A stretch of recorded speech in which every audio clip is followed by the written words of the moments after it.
Chapitre. Il est obligatoire pour tout musulman de protéger son islam et de le garder de tout ce qui l'invalide, l'annule et le rompt.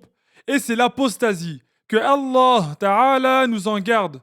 An-Nawawi ainsi que d'autres ont dit l'apostasie est le genre le plus laid de mécréance. À notre époque, le relâchement dans la parole s'est multiplié au point que certains prononcent des paroles qui les font sortir de l'islam sans même les considérer comme un péché et encore moins comme de la mécréance. Ceci témoigne de la véracité de sa parole, sallallahu alayhi wa sallam.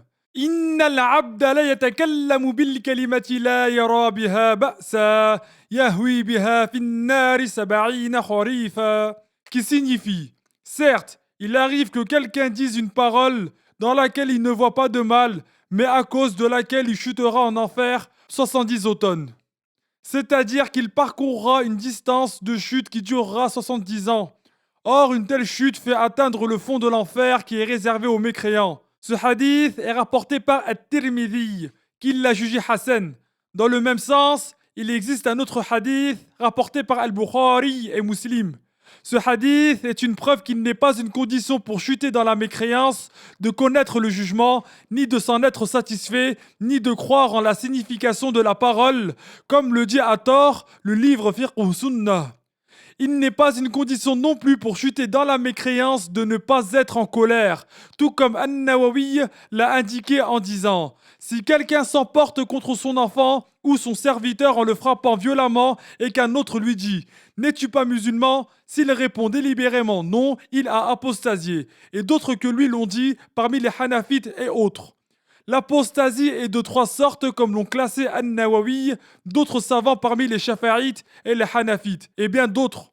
Croyance, actes et paroles. Chaque sorte se ramifie en de nombreuses ramifications.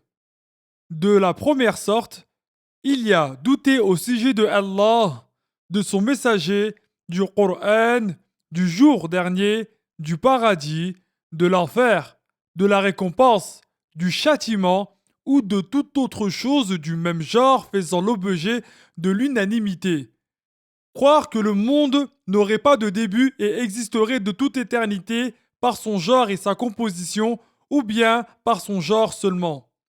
Nier l'un des attributs de Allah qui lui sont obligatoires par unanimité, comme le fait qu'il est pour attribut la science. Attribuer à Allah ce dont il est obligatoirement exempt par unanimité, comme le corps. Considérer licite ce qui est interdit par unanimité, connu d'évidence comme faisant partie de la religion, de parmi les choses dont la connaissance de l'interdiction ne lui échappe pas, comme la fornication, la sodomie, le meurtre, le vol ou l'usurpation. Tout comme considérer illicite ce qui est clairement connu comme étant licite, tel que la vente et le mariage.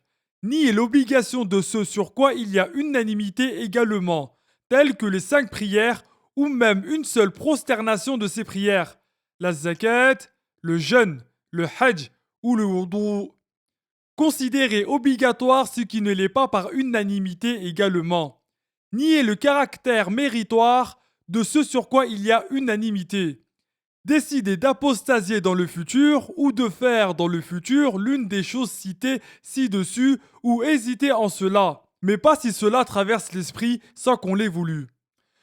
Nier le statut de compagnon de notre maître Abu Bakr, que Allah l'agrée, ou le statut d'envoyé de l'un des envoyés de Allah, dont l'envoi fait l'objet de l'unanimité. Renier une lettre qui fait partie du Coran par unanimité, ou lui ajouter une lettre rejetée par l'unanimité en considérant, par entêtement, qu'elle en fait partie. Contredire un envoyé de Allah ou le dénigrer, ou utiliser à son sujet un diminutif de son nom par rabaissement. Considérer possible le statut de prophète pour quelqu'un venant après notre prophète Muhammad sallallahu alayhi wa sallam. La deuxième sorte, ce sont les actes, comme se prosterner pour une idole ou pour le soleil, que ce soit pour les adorer ou dans un autre but. Quant à la prosternation pour un être humain, c'est de la mécréance si elle est faite dans le but de l'adorer, tout comme le font certains ignorants qui se prosternent pour certains cheikhs prétendument soufis. C'est-à-dire que lorsque leur prosternation est faite dans le but de les adorer, c'est de la mécréance. Toutefois, si ce n'est pas pour les adorer, ce n'est pas de la mécréance mais c'est interdit. La troisième sorte, ce sont les paroles.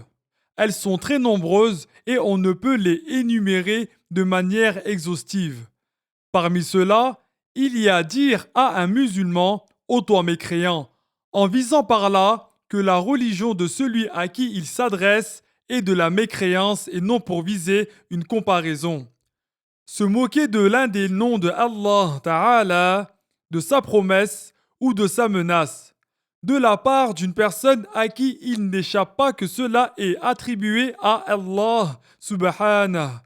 Ou dire aussi, si Allah m'ordonnait de faire telle chose, je ne le ferai pas. Ou si la Qibla était changée vers telle direction, je ne prierai pas vers là-bas. Ou si Allah me donnait le paradis, je n'y entrerai pas, par dédain ou par entêtement en tout cela. Et comme de dire, si Allah me punit pour avoir délaissé la prière avec la maladie que j'ai, il aura été injuste envers moi.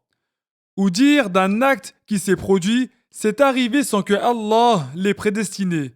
Ou dire si les prophètes ou les anges ou tous les musulmans témoignaient devant moi d'une telle chose, je ne l'accepterai pas d'eux. Ou dire je ne ferai pas ceci même si c'est recommandé, en visant la moquerie. Ou dire si un tel était prophète, je n'aurai pas foi en lui. Ou encore, après qu'un savant a donné une fatwa, dire qu'est-ce que c'est que cette loi en visant le dénigrement du jugement de la loi de l'islam. Ou dire que Dieu maudisse tous les savants en visant la généralisation totale. Mais s'il ne visait pas la généralisation totale à l'ensemble des savants, mais visait seulement de maudire les savants de son époque, avec une preuve qui indique cette restriction et en raison du mal qu'il pense d'eux, il ne devient pas mécréant, même si ses propos ne sont pas dépourvus de désobéissance.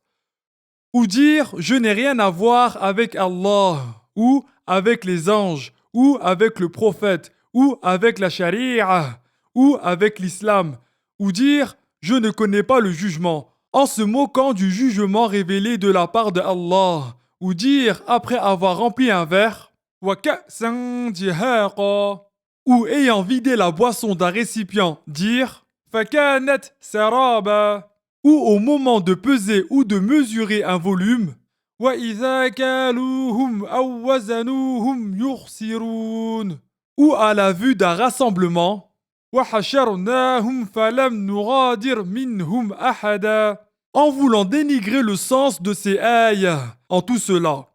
Et de même en toute situation où le Coran serait utilisé dans ce but. Toutefois, si ce n'est pas dans ce but-là, celui qui le fait ne commet pas de mécréance, mais le cheikh Ahmed ibn Hajar a dit que ce n'est pas loin d'être interdit.